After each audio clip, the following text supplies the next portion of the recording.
Ben là. Hey, salut, bienvenue à cet premier épisode de la saison 2. Ben là. Et oui, on vous présente une deuxième saison remplie de surprises et d'invités. Ben là. Ben là. Et comme première émission de l'année, je vous propose de recevoir un invité spécial. Et je veux également vous parler de deux sujets qui ont fait l'actualité dans les dernières semaines, qui méritent notre attention, notamment celui du changement de logo du club de football de l'Impact de Montréal, et ainsi que l'offre, le supposément offre de Couche-Tard pour l'acquisition de Carrefour. Alors, on va parler de ces sujets-là un petit peu plus tard. Donc, d'entrée de jeu, je voulais premièrement te remercier d'avoir été présent lors de la saison 1. Ça a été un outil, le balado, pour jaser avec toi, te parler dans le fond, de sujets qui touchent la théorie, qui fait des liens avec l'actualité. Et ce fut vraiment un moment intéressant, la saison 1, avec plein d'invités. Donc, merci d'avoir été là. Ce qui nous a amené aussi à produire un concept de hors-série. Et le concept de hors-série, dans le fond, quand j'ai pensé à ce concept-là, j'ai dit, ça serait le fun de le co-animer. Et j'ai parlé avec Sylvain Carbonneau, qui a une feuille de route impressionnante dans le milieu de la radio, et c'est un ami personnel. Et d'ailleurs, c'est la radio qui nous a réunis. J'ai été son collaborateur dans plusieurs de ses shows de radio qu'il a eus. Et à ce moment-là, j'étais chroniqueur communication marketing principalement. Et là, ce fut comme un retour dans lequel j'ai dit à Sylvain, on fait tout ça ensemble, ça te tente-tu? Et Sylvain dit oui, ça me tente. Et on a travaillé ensemble à aller chercher des invités, à monter les questions, préparer les entrevues, faire les enregistrements. Alors, je voulais te remercier, Sylvain, pour ce concept de hors-série qui a pris vie avec nos 5 premiers invités qu'on a reçus, notamment Luc Boivin de la fromagerie Boivin. Merci beaucoup. Nous avons reçu Robert Hakim des Productions Hakim. C'est le producteur notamment des Festivals des rythmes du monde. Nous avons reçu Pierre-Olivier Zappa, qui est journaliste à TVA et LCN. Donc, une entrevue qui était vraiment, mais vraiment pertinente et intéressante. Merci beaucoup. Nous avons reçu le criminaliste Charles Quentin. Encore une fois, un talent de vulgarisateur exceptionnel de Maître Quentin, qui nous a parlé justement de comment c'était devenu la justice après cette pandémie, toute cette transformation-là. Donc, si vous voulez écouter, c'est vraiment intéressant comme chronique. Et nous avons complété la saison avec Mme André Laforêt, qui est ministre des Affaires municipales et de l'Habitation et ministre responsable du Saguenay-Lac-Saint-Jean. Merci beaucoup, Mme Laforêt, pour ce bel entretien. On a su justement que vous alliez faire des annonces dans la région et on est très content d'avoir eu le privilège de vous parler. Donc, merci pour nos participants pour ce hors-série, à Sylvain. Et d'ailleurs, on va assurément vous présenter un concept de hors-série par mois pour justement nous sortir un peu de notre quotidien puis de découvrir des personnalités du Québec et de savoir qu'est-ce qu'ils ont à dire. C'est un peu l'avantage notamment du format du podcast. Alors, sans plus tarder, j'ai un premier invité à vous présenter. Il est déjà venu durant la saison 1. Il est donc venu vous dire un petit mot de bienvenue. Attention. Voici notre invité de la semaine. Donc, je reçois dans ce premier épisode de la deuxième saison Marc Privé. Marc Privé, il est venu lors de la première saison. Je vous le représente. Il est coordonnateur du programme de comptabilité et gestion du Cégep de Chicoutimi. Il est également chargé de cours à l'Université du Québec à Chicoutimi. Donc, Marc, comment ça va? Comment tu vas? Salut Benoît, moi ça va super bien. La session est amorcée. Fait que, on s'habitue à notre nouvelle vie virtuelle. Justement, parlons-en de cette première semaine qui vient de se compléter. Tu veux-tu t'adresser aux étudiants qui ont commencé leurs études supérieures cette semaine? Oui, si tu me donnes la chance de le faire, c'est sûr que je vais le faire, Benoît. Je voudrais tout d'abord leur souhaiter la bienvenue pour la session d'hiver. Je pense que peu importe qu'ils soient en comptabilité et gestion ou dans toutes au cégep ou à l'université, parce que bon, on sait que j'interviens aux deux niveaux. Je pense que tout le monde est content de revenir. Oui, on est dans un contexte particulier, on le sait, hein, on s'entend. Mais moi, je veux leur dire de super, allez-y, lâchez pas. Oui, le virtuel nous emmène des fois dans des situations où on est peut-être inconfortable un peu, mais en bout de ligne, on en sort tout le temps, tout le temps, tout le temps grandi. Hier, justement, je m'adressais à nos étudiants. C'est ce que je leur disais. Oui, le virtuel, des fois, nous emmène des périodes de stress, de panique, tout ça. Mais de notre côté, quand on décide d'y foncer, d'y embarquer, ça nous amène vraiment un dépassement de soi, ça nous fait réaliser des projets qui sont magnifiques. Moi, je veux juste leur dire, go, la gang, on lâche pas. À un moment donné, on va pouvoir se revoir en vrai, mais en attendant, il faut profiter de ce qu'on a, puis développer nos compétences de ce côté-là. Alors, bienvenue tout le monde. Dans tes, parce que tu parles de technologie, Marc, puis je te pose la question, tu as planifié ta session. Y a-t-il des choses innovatrices ou des choses que tu fais différemment cette session, par exemple auprès des étudiants en entrepreneuriat, parce que tu es responsable de l'entrepreneuriat au Cégep de Chicoutimi. Et dans le fond, as-tu des innovations, des idées particulières avec les jeunes que tu veux nous parler aujourd'hui? Écoute, Benoît, peut-être une primeur qui est sortie, on l'a mis en ligne hier, OK. avec des jeunes du club entrepreneur, des jeunes du département de comptabilité et gestion et du département de technique de diététique ici au Cégep. On avait depuis un bout de temps, avec certaines personnes, on discutait de faire des ateliers de cuisine pour ce qu'on appelle MMQC, mieux manger quand on est cégepien. Puis, on disait, bon, on va les faire en vrai, tout ça. Mais avec la pandémie, tout ça, on s'est mis à discuter. Puis on s'est mis à dire, ben, pourquoi on ne fait pas un atelier virtuel? Donc, notre premier atelier va se tenir jeudi prochain à 17h30 avec c'est des étudiants qui vont animer. C'est une étudiante justement de comptabilité et gestion qui est Léane Rivard, puis une étudiante de technique de diététique et de transformation alimentaire qui est Jessica Lemay, qui vont animer un atelier. Ils vont faire deux recettes ensemble. Live en live, donc qui faut pouvoir être suivi par plein de monde pour vraiment donner des bonnes habitudes de vie, là, de bonnes habitudes alimentaires à nos étudiants et étudiantes du Cégep de Chicoutimi, puis partout, là, parce que ça peut être pas seulement pour les étudiants. Fait que, si on a décidé de le mettre, on fait notre première expérimentation la semaine prochaine. Puis on espère que ça devienne une espèce de série, de mini-série. On va voir la réponse des gens. Puis à partir de là, on va trouver ce qu'il faut pour pouvoir le mettre en place, là. Donc, c'est déjà un beau projet pour cet hiver. Et il y en a d'autres aussi, là. On va utiliser le virtuel. On l'a fait un peu cet automne avec les webinaires, avec les concours d'idées d'affaires en virtuel, ces choses-là. C'est sûr sur sûr qu'on va continuer à travailler sur ce virtuel-là. Même chose personnellement pour mon enseignement, c'est sûr et certain que tout ce que je faisais en présentiel est maintenant transformé en virtuel, les ateliers. On apprend à travailler avec avec les technologies. Je pense que tout le monde apprend à le faire, là. D'ailleurs, ton balado est un bel exemple euh, de ce qu'on apprend, de ce qu'on peut faire là, au niveau virtuel. Écoute, Marc, ce que je suggère à ceux qui nous écoutent, je vais mettre en lien sur la page Facebook de Ben Lala et sur le site web benlala.ca. Je vais mettre le lien en dessous de l'épisode pour avoir accès, dans le fond, à votre activité. Je pense que c'est un beau moyen. D'ailleurs, tu parles un peu de s'adapter.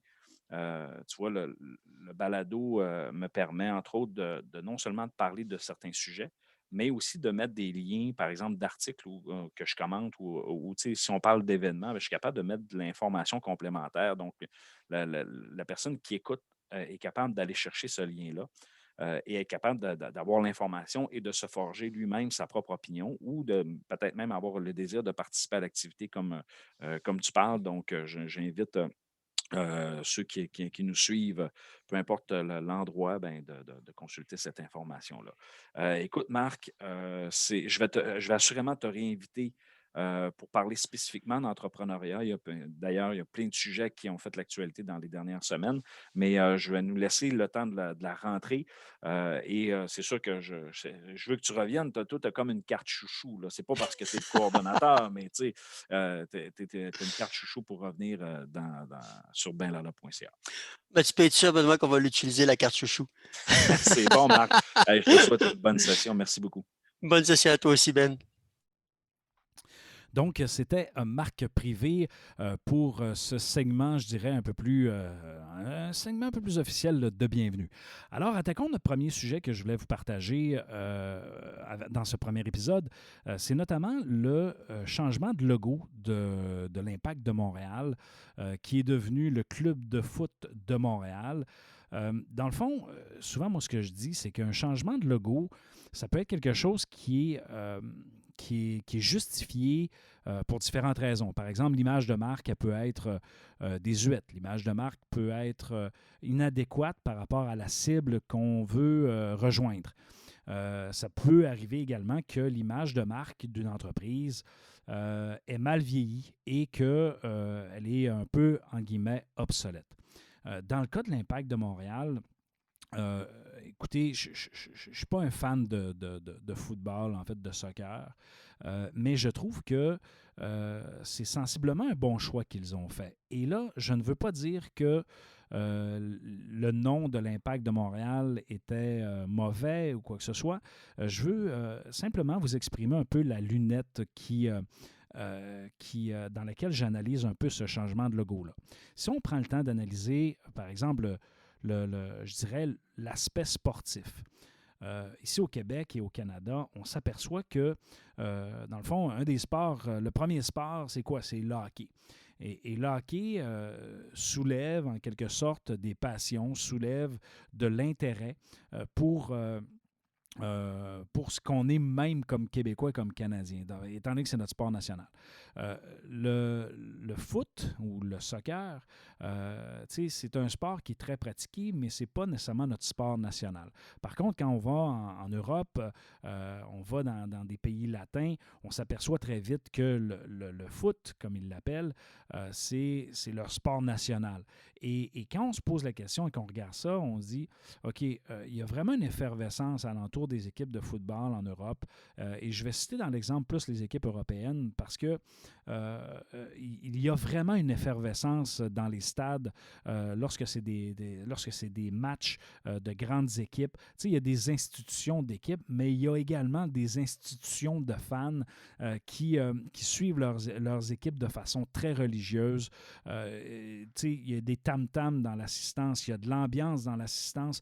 Le sport se joue pas juste sur le terrain, mais également dans les estrades et cette convivialité-là et cet esprit-là partisane fait en sorte que les équipes vendent, entre autres, des articles promotionnels de l'entreprise, en fait, de l'équipe, et ça génère des revenus. Et ça fait non seulement générer des revenus, mais ça permet également de stimuler, de développer cet esprit d'équipe-là qui est un élément important dans le sport.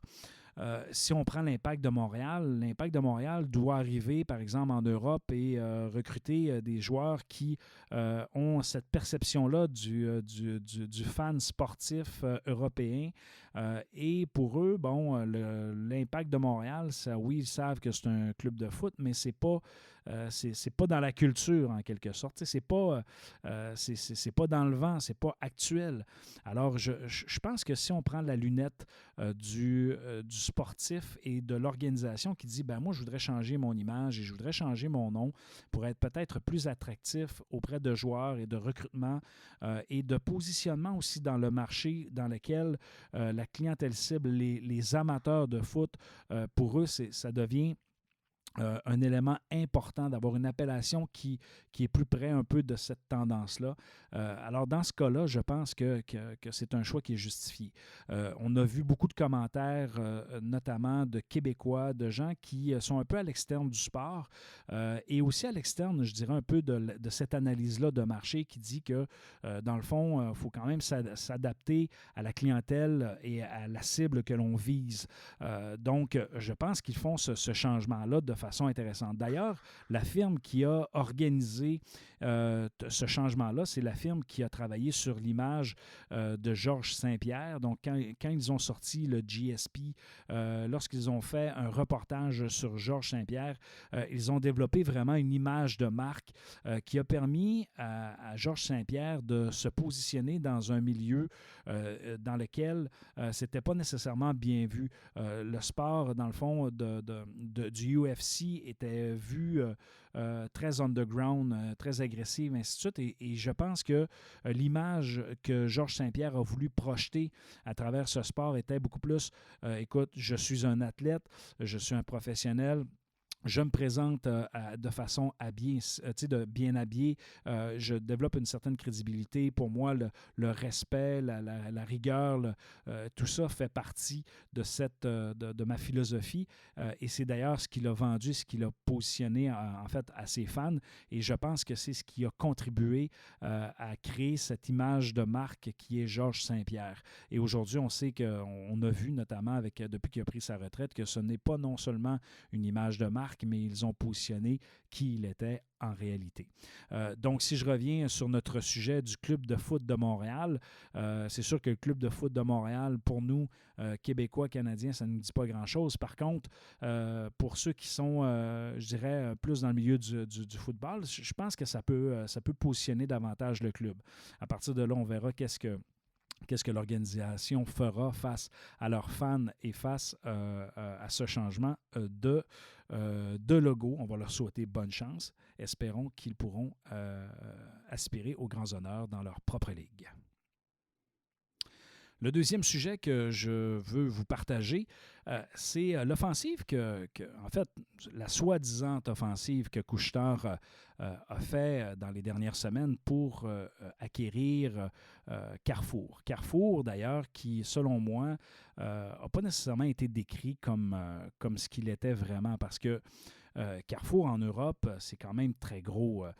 C'est une entreprise qui est présente notamment en France, en Belgique, en Espagne, en Italie, en Pologne, en Roumanie. Ils sont présents également en Amérique du Sud, au Brésil, en Argentine. En Asie, ils sont en Chine et à Taïwan.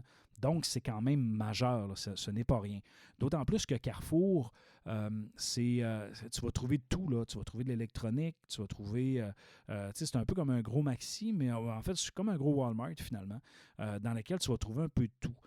C'est un magasin de destination. C'est un magasin aussi qui s'est préoccupé de l'expérience d'achat. Et cet ajout-là, entre autres, pour Couche-Tard, ça devient un avantage stratégique et ça devient important pour eux parce que Couche-Tard sont présents, oui, sous forme de dépanneurs qu'on appelle ou de marchands de coin de rue, en guillemets, mais ils ont fait quelque chose de quand même bien. Ils ont standardisé, ils ont acheté d'autres chaînes en Amérique.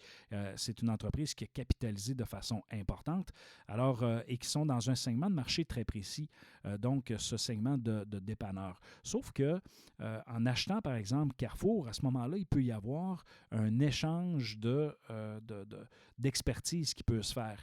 Et là, d'ailleurs, étant donné que la France a décidé de s'objecter à cette vente-là, notamment, les deux compagnies ont dit on va collaborer ensemble d'une façon différente et je pense que ça va possiblement les amener un jour, dans le fond, à avoir une fusion entre les deux organisations parce que les deux ont des raisons intéressantes de se marier.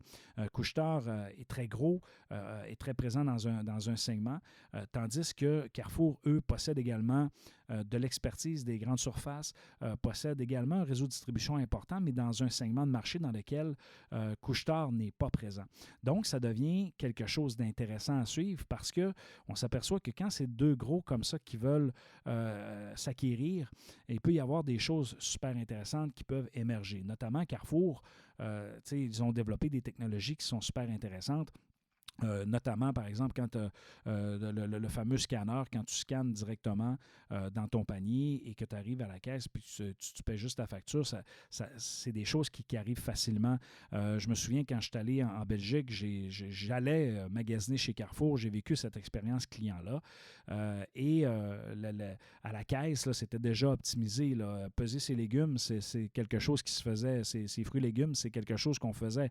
Là, on est en train de le vivre depuis la pandémie chez IGA et dans certains épiciers où ce qui nous oblige à peser nos affaires, mais ça fait déjà quelques années en Europe que ça se faisait déjà.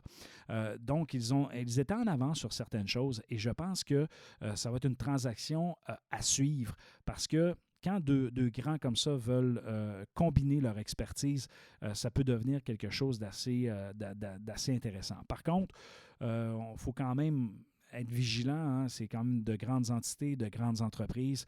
Il y a toujours un risque quand même. Donc, plus c'est grand, plus c'est cher, plus ça a de la valeur, plus ça coûte cher. Et à ce moment-là, oui, on peut soutenir une croissance avec une augmentation, je dirais, des ventes et une augmentation de la capitalisation. Mais il ne reste que il faut que la profitabilité soit au rendez-vous. Alors, c'est ce qui complète en quelque sorte cette premier épisode de notre deuxième saison. Merci d'avoir été là pour ce rendez-vous. Et à suivre dans les prochaines semaines, on aura assurément de bons invités. J'ai déjà fait des demandes d'ailleurs d'invités pour agrémenter cette deuxième saison. Et n'oubliez pas, si vous aimez ce que je fais, eh bien, allez cliquer j'aime sur la page Facebook de Ben Lala. Et bien sûr, vous pouvez retrouver les liens des articles que j'ai parlé qui sont en dessous de la publication sur la page, en fait, sur le site web de benlala.ca. Donc, vous pouvez vous-même vous forger votre propre opinion par rapport à ça. Et c'est sûr que je m'inspire de ces articles-là, mais il ne reste que c'est quand même mes opinions et ma lunette que je partage sur ces sujets. Sur ce, merci. Sur ce, on se reparle la semaine prochaine.